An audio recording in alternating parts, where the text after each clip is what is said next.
Haleluya, pada segmen Spaza sesi yang keempat ini kita akan masuk pada pembahasan mengenai pembukaan 7 meterai. Tapi sebelumnya kita harus mengetahui terlebih dahulu 4 prinsip pembukaan 7 meterai supaya kita bisa dengan mudah mengikuti alur pemaparan dari sesi keempat ini. Prinsip yang pertama, pembukaan 7 meterai dimulai pertama kali segera setelah Tuhan Yesus naik ke sorga. Peristiwa kenaikan Yesus ke sorga ini di tahun 30 Masehi menandai dimulainya periode akhir zaman atau yang biasa disebut sebagai hari-hari terakhir. Pemahaman ini juga bisa dijumpai dalam tulisan Bapa Gereja yaitu Uskup Victorianus yang sudah ada sejak tahun 270-an Masehi. Victorianus menulis, "For after the Lord ascended into heaven and opened all things, He sent the Holy Spirit, whose words the preachers sent forth as arrows, reaching to the human heart that they might overcome unbelief." Mengatakan bahwa meterai terjadi setelah Tuhan Yesus naik ke surga adalah selaras dengan Wahyu pasal 5, di mana Rasul Yohanes melihat gulungan termeterai itu dan menangis karena tidak ada yang bisa membukanya. Tapi seorang dari ke-24 tua-tua itu berkata bahwa Tuhan Yesus telah menang, maka dialah yang layak membuka kitab termeterai itu. Segera sesudah perkataan itu, Rasul Yohanes melihat anak domba seperti telah disembelih datang menghampiri tahta Bapa di sorga untuk menerima kitab dan membuka meterai-meterainya. Dan di Wahyu pasal 6, meterai pertama langsung dibuka. Itu artinya pembukaan 7 meterai terjadi di periode akhir zaman. Dan yang dimaksud akhir zaman adalah suatu masa antara kenaikan Yesus Kristus ke sorga sampai kedatangan Kristus kedua kali. Itu sebabnya mengapa Rasul Petrus mengaitkan peristiwa pencurahan Roh Kudus di hari Pentakosta pada tahun 30 Masehi tersebut sebagai penggenapan nubuatan Nabi Yoel yang dikatakan terjadi di hari-hari terakhir. Demikian juga surat kepada orang-orang Ibrani diawali dengan pernyataan bahwa Allah yang telah berbicara sejak zaman dulu kepada nenek moyang kita dengan perantaran para nabi, pada zaman akhir ini telah berbicara kepada kita dengan perantaraan anaknya. Maka berdasarkan inilah kita sekarang adalah orang-orang yang hidup pada hari-hari yang terakhir atau zaman akhir. Karena itu, apa yang selanjutnya tertulis dalam 2 Timotius 3 adalah lukisan tentang zaman sekarang, bukan tentang zaman yang masih akan datang. Zaman di mana kita hidup ini disebut sebagai akhir zaman. Suatu gambaran yang diberikan Paulus adalah gambaran tentang seluruh kurun waktu yang terbentang antara kedatangan Kristus yang pertama dan kedatangan Kristus yang kedua. Jadi hari-hari terakhir atau akhir zaman ini tidak merujuk pada hari-hari depan yang akan terjadi, yang belum terjadi sekarang tahun 2020. Tapi akhir zaman ini sudah termasuk sekarang di mana kita hidup, yaitu suatu masa antara kenaikan Yesus sampai kedatangan kedua kali. Dan di masa inilah ke-7 meterai itu dibuka. Saudara bisa lihat ulasannya pada sisi yang keempat. Kemudian prinsip yang kedua, pembukaan 7 meterai terjadi di suatu masa yang disebut permulaan penderitaan atau masa menjelang penghakiman atau masa persiapan.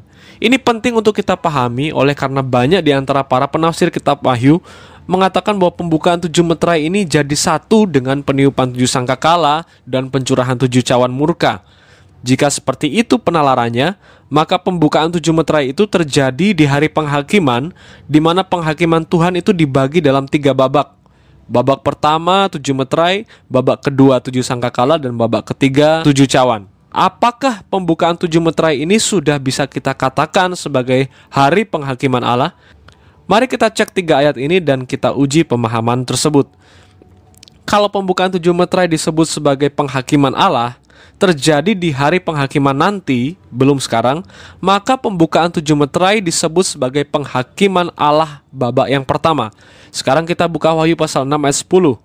Jika kita ikut pemahaman ini, maka Wahyu pasal 6 ayat 10 ada di babak pertama penghakiman Allah, lebih tepatnya pada pembukaan meterai kelima.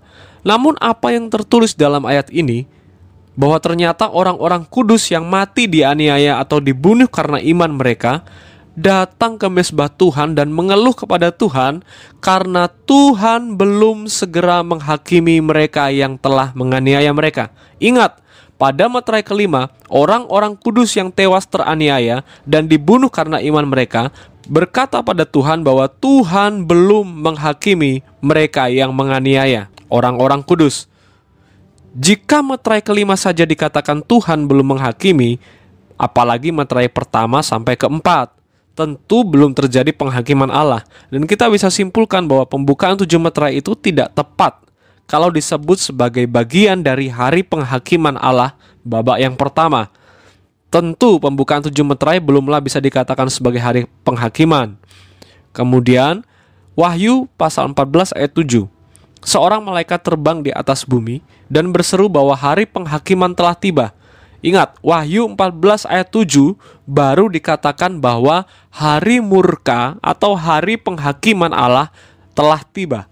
Di mana letak Wahyu 14 ayat 7? Nah, ini dia. Wahyu 14 ayat 7 terjadi setelah sangkakala ke-7 telah ditiup dalam Wahyu 11 ayat 15. Sebelum teriakan bahwa penghakiman Allah telah tiba dalam Wahyu pasal 14 ayat 7. Artinya, bahkan peniupan 7 sangkakala itu pun belum bisa kita katakan terjadi di hari Tuhan atau hari penghakiman. Sehingga pembukaan 7 meterai dan peniupan 7 sangkakala ini tidak masuk dalam bagian hari penghakiman. Tidak dibuka dan tidak ditiup di hari Tuhan atau hari murka atau hari penghakiman Allah. Nah, yang benar-benar akan terjadi secara penuh dan pantas kita sebut terjadi di hari penghakiman ialah pencurahan 7 cawan murka Allah. Pencurahan 7 cawan murka ini terjadi ketika Tuhan Yesus Kristus datang ke dunia. Dan tentunya setelah pengikut-pengikutnya diangkat ke awan-awan. Yang masih hidup diubahkan, yang sudah mati dibangkitkan. Itulah kebangkitan pertama. Ketika terjadi pertemuan di udara menyambut kedatangan Tuhan Yesus yang turun dari surga, disitulah hari penghakiman atau hari penghukuman atas bumi dimulai. Perhatikan ini, Tuhan Yesus tidak akan menghukum bumi jika di bumi masih ada orang-orang yang percaya kepada Tuhan. Anak-anak Bapa Sorgawi tidak akan turut dalam penghukuman yang Bapa telah sediakan bagi mereka yang tidak percaya Tuhan Yesus. Prinsip yang ketiga, kita baru bisa mengetahui bahwa 1 meterai telah dibuka itu setelah dampaknya terjadi di atas muka bumi. Ini sama dengan pernyataan bahwa tidak ada satu orang pun yang bisa menentukan kapan meterai itu akan dibuka. Ketika 1 meterai dibuka, ada 1 atau 2 peristiwa terjadi. Dan disitulah kita baru bisa mengetahui bahwa sebuah meterai telah dibuka setelah kita mengalami peristiwanya. Prinsip yang keempat, secara umum, peristiwa-peristiwa yang terjadi akibat pembukaan meterai demi meterai ini adalah peristiwa yang umum atau yang pernah terjadi sebelumnya. Bedanya begini, peristiwa yang terjadi akibat pembukaan meterai ini sifatnya global dan terus-menerus terjadi sampai Tuhan Yesus datang. Nah, sekarang kita masuk pada penjelasan keempat meterai pertama, yaitu meterai pertama sampai keempat, kuda putih, kuda merah, kuda hitam, dan kuda hijau kuning atau abu-abu. Dari keempat kuda ini, kuda pertama dan penunggangnya adalah salah satu hal yang kontroversial dalam dunia kekristenan yang membahas tentang akhir zaman. Setidaknya kekristenan terbagi jadi 2 pandangan utama dalam memahami apa kuda putih itu dan siapa penunggangnya. Pandangan yang pertama melihat kuda putih ini secara positif. Pandangan yang kedua melihat kuda putih ini secara negatif. Pandangan yang positif pun juga tidak satu suara. Ada yang berkata bahwa kuda putih ini adalah Tuhan Yesus Kristus. Ada juga yang berkata bahwa kuda putih ini berbicara tentang pemberitaan Injil.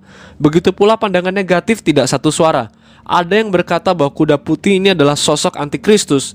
Ada yang berkata bahwa kuda putih ini adalah kehadiran nabi-nabi palsu. Dan yang lain mengatakan bahwa kuda putih bicara tentang penyerangan militer oleh pasukan penjajah di masa Romawi. Pandangan positif bisa ditelusuri sejak awal mula kekristenan. Sumber yang bisa kita rujuk adalah tulisan dari Bapak Gereja yang namanya Victorinus. Beliau adalah uskup Potivo, seorang martir juga. Dan perhatikan, dia menulis karyanya tentang kitab Wahyu itu sejak sekitar tahun 270-an Masehi. Nah, komentarnya terhadap kitab Wahyu ini jadi terkenal dan jadi acuan dari gereja mula-mula sejak abad 3 Masehi. Tentang meterai pertama, Uskup Victorius ini menulis demikian: "The white horse is the word of preaching with the Holy Spirit sent into the world. For the Lord says, this gospel shall be preached throughout the whole world for a testimony to all nations, and then shall come the end." Perhatikan bahwa pandangan positif ini sudah ada sejak tahun 270-an dalam sejarah gereja. Sementara itu, justru ajaran yang populer tentang akhir zaman belakangan ini adalah pandangan negatif tentang kuda putih, yang mengatakan bahwa kuda putih adalah sosok antikristus. Pandangan ini dipopulerkan oleh teologi dispensasionalisme yang baru muncul sekitar tahun 1800-an, tepatnya 1820 di Eropa. Nah, sistematik teologi mereka mengharuskan kuda putih dibaca sebagai antikristus. Pemahaman ini selanjutnya dipegang atau diterima oleh gereja-gereja Pantekosta seperti GBI, GPPS, GBT, JKI, Mawar Saron, Betani, dan sebagainya. Serta dianut juga oleh gereja-gereja Protestan tradisi Injili dispensasional. Nah, perhatikan saudara, sekalipun kami, yaitu GPDI, adalah termasuk gereja Pantekosta tertua yang ada di Indonesia, namun dalam hal ini, posisi kami ada dalam pandangan positif, dan kami menolak bahwa kuda putih dimengerti sebagai sosok antikristus.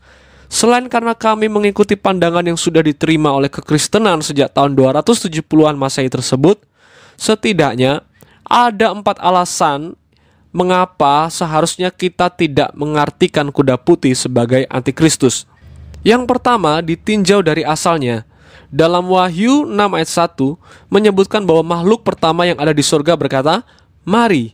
Nah, Dr. Bob Utley tepat mengatakan bahwa kata "mari" di sini bukan ditujukan pada Rasul Yohanes ataupun Tuhan Yesus, tapi kepada keempat kuda dan penunggangnya itu. Kata erho ini berarti juga datanglah ke atas bumi atau majulah. Nah, makhluk sorga memanggil keempat penunggang kuda untuk datang ke atas bumi.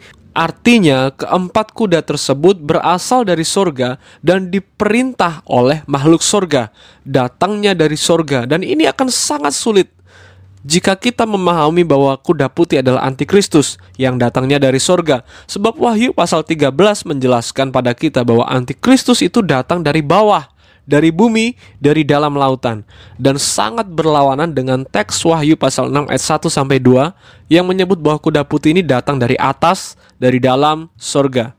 Kemudian yang kedua, jika ditinjau dari warna.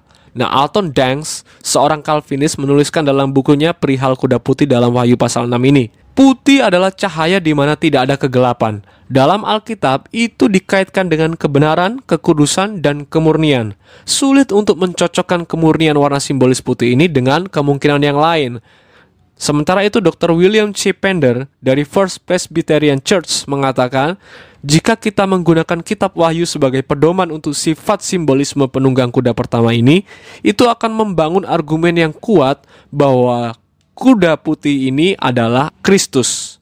Benarlah apa yang dikatakan oleh Alton Danks soal penggunaan kata putih dalam Alkitab. Di dalam Alkitab, khususnya kitab Wahyu, kata putih selalu digunakan dalam Alkitab yang merujuk pada hal-hal yang berkaitan dengan kebenaran dan kekudusan. Kata putih dalam Wahyu pasal 6 ayat 2 diterjemahkan dari kata Yunani lukos, yang secara literal artinya adalah putih yang asli atau putih yang murni, bukan putih palsu atau imitasi. Coba perhatikan semua ayat dalam perjanjian baru yang ada kata leukos. Ayat-ayat itu akan selalu berada dalam konteks hal-hal sorgawi atau kekudusan atau kebenaran. Dalam Lukas 9 ayat 29 misalnya, serta dalam beberapa ayat lain, kata leukos atau putih ini merujuk pada pribadi Tuhan Yesus Kristus. Kemudian dalam Yohanes 20 ayat 12 dan beberapa ayat lainnya, kata ini merujuk pada atribut-atribut sorgawi. Sedangkan dalam Wahyu pasal 3 ayat 5 dan beberapa ayat lainnya, kata leukos atau putih ini merujuk pada kebenaran atau kekudusan umat Tuhan.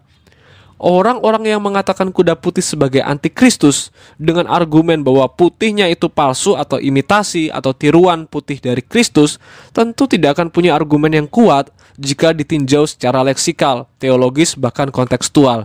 Karena kata putih yang palsu atau putih imitasi dalam Alkitab itu punya kata Yunani yang lain, bukan leukos, tapi koniao.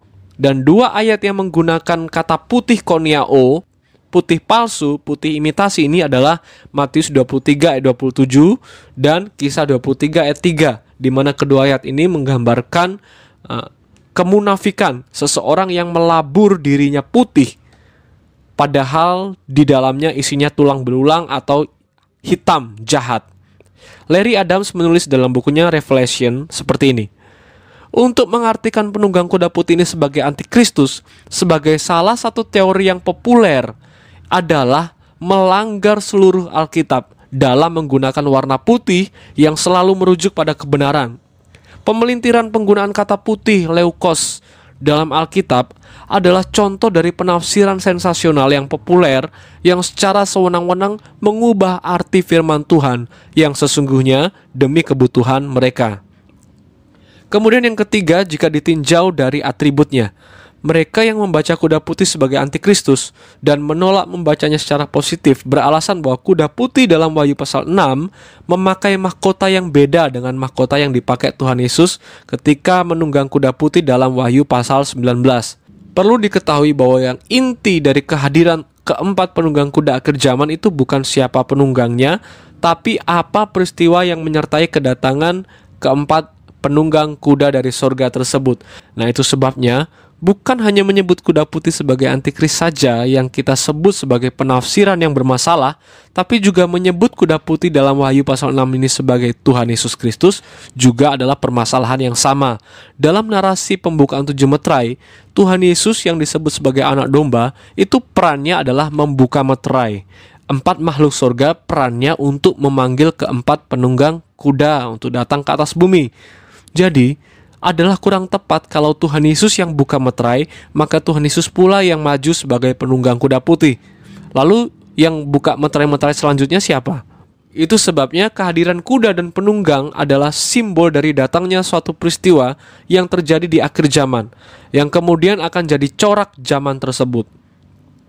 Fokus utama setiap meterai 1-4 dibuka bukanlah penunggangnya tapi kehadiran kuda, warna, dan atribut apa yang dipakai oleh penunggang kuda tersebut.